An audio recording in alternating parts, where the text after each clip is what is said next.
Aujourd'hui, on va parler de l'intérieur du véhicule, comment on le conçoit et comment on innove en sécurité et en confort. On commence au tout début de la conception d'un véhicule, dans un lieu très secret auquel on a pu exceptionnellement avoir accès, le département design intérieur de Peugeot. Loïc est designer. Il nous présente son environnement de travail. Là, c'est le studio de design inter chez Peugeot. Donc, on a plusieurs corps de métier qui travaillent ici. On a les modeleurs, les designers. Donc ici, moi, j'ai mon poste de travail. C'est ici que je vais utiliser un peu tous mes outils pour créer. Ça va être la modélisation comme ça sur Blender, ça peut être Photoshop. On a l'IA aussi qui arrive et qui nous permet de faire beaucoup de choses, mais il y a toujours ce truc de la réflexion directement sur papier. Le designer, souvent on l'appelle aussi le styliste, c'est vraiment lui qui va donner la première impulsion style, on va dire, à un objet. Et ensuite, le modeleur, lui, il va développer toute la partie numérisation. Par exemple, voilà, là, j'ai une modélisation 3D qui a été faite par un modeleur. Et ensuite, moi, sur Photoshop, je vais aller directement dessiner, dire, là, je veux que ce soit plus rond, ou là, tu vas me mettre un rayon. Et puis lui, il va remodifier. Et jusqu'à la fin du projet, c'est que des échanges comme ça. Et le modeleur qui s'occupe de créer les pièces en 3D, c'est Jean-François. Mon rôle, c'est de prendre le sketch du designer et d'en faire une 3D et qui a les bonnes proportions, etc. Respecter au maximum l'intention du styliste pour faire quelque chose d'utilisable. Dans ce département, on travaille sur l'intérieur des voitures personnelles, comme la 3008 qu'on a conduite sur Transpolis. Mais là, on a eu le droit de filmer un projet hors norme, la 9X8 des 24 heures du Mans. Loïc a notamment travaillé sur le design du volant. Ce qui était intéressant là-dessus, c'est que typiquement, on a fait venir le pilote justement pour qu'il puisse essayer, voir si c'était assez ergo, si son pouce n'était pas trop loin d'une fonction ou quoi. Et oui, le design, ce n'est pas que de l'esthétique, c'est aussi et surtout de l'ergonomie. Et pour vérifier que leurs concepts sont pratiques à utiliser, Loïc et Jean-François ont recours à la réalité virtuelle.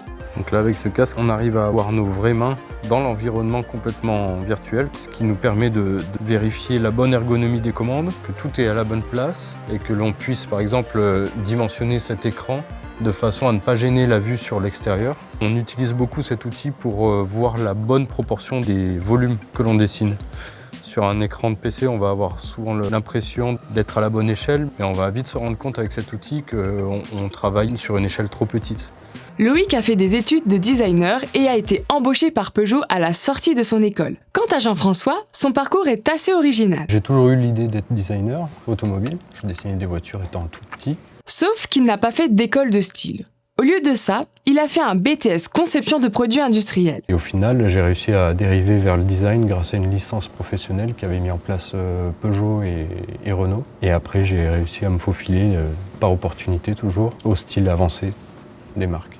On a la chance de faire un métier passion. Ça aide beaucoup au quotidien. Maintenant qu'on a vu comment ça se passait chez un constructeur, on va s'intéresser aux équipementiers.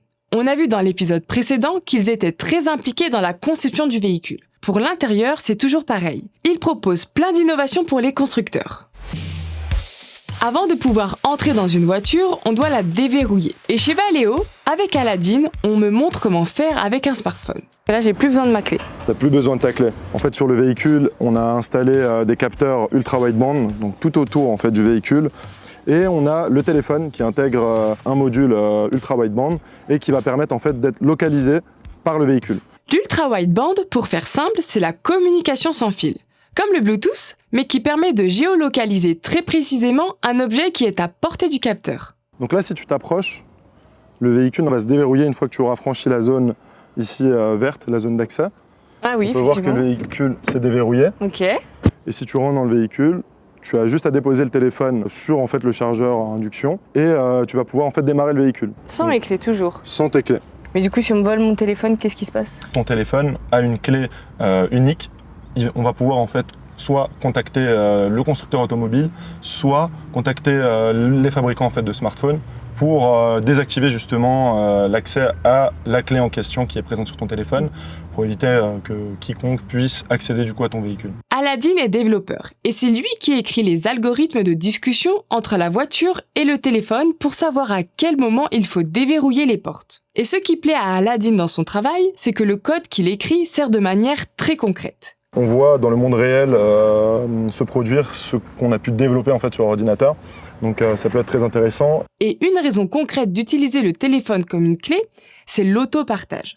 On peut prêter une voiture, la louer, tout ça en donnant accès à distance à une autre personne. Maintenant qu'on est dans notre voiture, on va parler du confort. Toujours chez Valeo, on visite le CarLab, qui est un lieu où on cherche à innover en trouvant des idées originales autour de la voiture. Donc là, c'est le projet Panorama XR, où on reconstruit à partir des caméras parking la vue 360 autour du véhicule. Donc ça, c'est vraiment ce qu'il y a dans la vraie vie. Exactement. Tu peux voir la voiture qui est juste en face sur la piste et qui est juste ici. Aujourd'hui, la visio, on l'utilise de plus en plus au quotidien. Et là, on peut échanger avec Href qui est dans la voiture. Ok, bonjour Href. Bonjour Morgane. Est-ce que tu peux nous faire un petit tour de voiture, s'il te plaît, pour qu'on voit que c'est en temps réel? Bien sûr. Et donc là, on va voir la voiture se déplacer. Et même pendant qu'elle se déplace, on peut faire le tour. Mais ça, grâce aux capteurs qui sont sur la voiture. Exactement, les caméras parking. Les caméras de parking, on en a justement parlé dans notre épisode dédié aux ADAS, les aides à la conduite. Et là, on touche au cœur du principe du CarLab. On réutilise les capteurs existants sur le véhicule pour proposer des fonctionnalités innovantes d'un point de vue confort et divertissement. Donc là, on est chez Valeo, mais l'idée, c'est de se dire que si tu es en vacances à San Francisco ou je ne sais où, si tu veux faire une visio avec des amis et leur partager ce qu'il y a autour de toi, tu peux partager grâce à Panorama. Donc là, je peux lui faire un petit coucou. Coucou, c'est mamie. La voiture, c'est un modèle 3D, mais sinon, tout ce qui se passe autour, c'est du réel. Entre ce qui se passe ici sur la piste et là, dans notre téléphone, il n'y a que 40 millisecondes, donc on entend dire... Oui, rien du tout, quoi. Exactement. Élise et Href m'ont aussi fait essayer une autre innovation. Valeo Racer, c'est un jeu développé par Valeo en utilisant les capteurs de la voiture. Le but, c'est de collecter le plus de pièces et d'éviter les obstacles. Là encore, on utilise une caméra qui sert aux aides à la conduite pour afficher, cette fois, ces images dans le jeu vidéo. Nous, chez Valeo, on a commencé avec ce jeu-là et on envisage de faire plusieurs jeux qui utilisent tous les capteurs de la voiture. Les jeux vidéo, c'est aussi un sujet qu'on traite chez Forvia, un équipementier qui travaille sur beaucoup de technologies, dont le tableau de bord. Donc là, par exemple, on a un jeu de course sur voiture et une des innovations qu'on a présentées cette année, c'est qu'on va pouvoir piloter directement le jeu avec son téléphone et jouer avec. Ça, c'est la partie sympa du métier. Mes collègues étaient un peu jaloux quand j'étais au CES et que je passais mon temps à jouer à un jeu vidéo. Ce cockpit, ça s'appelle un démonstrateur qui sert aux équipementiers pour présenter leurs innovations aux constructeurs. Et le métier de Jean-Baptiste, c'est de concevoir ces démonstrateurs. Donc, des démonstrateurs, c'est des sortes de maquettes d'intérieur de voitures qui vont permettre de montrer toutes les nouvelles technologies qui arrivent dans le secteur. Donc ça peut être des caméras, beaucoup des écrans, des ordinateurs de bord. Et on va les mettre en scène pour les vendre à nos clients qui sont les constructeurs de voitures. Les voitures deviennent des vrais smartphones avec carrément des applications installables. On vient d'intégrer TikTok dans la voiture. C'est un client, un constructeur allemand qui nous a demandé et donc on a fait directement l'intégration de TikTok. Jean-Baptiste travaille en étroite collaboration avec Andrea, qui est designer, mais aussi très passionné et engagé. Mon métier, c'est du design, je ne sais pas faire autre chose. Et donc là, chez Forvia, je suis responsable pour le design global. Beaucoup de monde a en tête le style. Quand on parle de design, le style, c'est extrêmement important. Il faut que ça soit beau, que ça plaise. Mais le design, c'est beaucoup plus. C'est tout ce qui est l'ergonomie, l'interaction entre les utilisateurs, c'est ceux qui achètent la voiture, mais c'est aussi des enfants derrière et d'autres. Donc, évidemment, les bons créatifs, c'est les jeunes. Heureusement, ce n'est pas les vieux comme moi. Et on s'alimente de ces jeunes-là. Et de nouveau, pas seulement parce qu'ils sont plus jeunes, mais parce qu'ils ont une vie différente, ils ont des références différentes. Ils viennent avec d'autres attentes. Quand moi j'étais jeune, il fallait avoir une voiture, la clé de la voiture sur le bar, c'était important. Aujourd'hui, c'est autre chose. Et Jean-Baptiste, il est plutôt vraiment dans la technologie de tout ce qui est électronique. Donc c'est quelqu'un qui, a priori, assez loin de mon métier de créatif, mais ensemble, si moi je n'avais pas accès à sa créativité d'expert technologie et lui, il n'avait pas accès à ma créativité de designer, on n'aurait pas l'occasion d'arriver ensemble à créer des bonnes solutions. Donc ce qui est important, c'est pas seulement les designers avec les designers, les ingénieurs avec les ingénieurs, les business people, c'est la fluctuation des idées à travers des horizons différents, des personnes avec des références différentes, avec des métiers différents, des expériences différentes, des cultures différentes.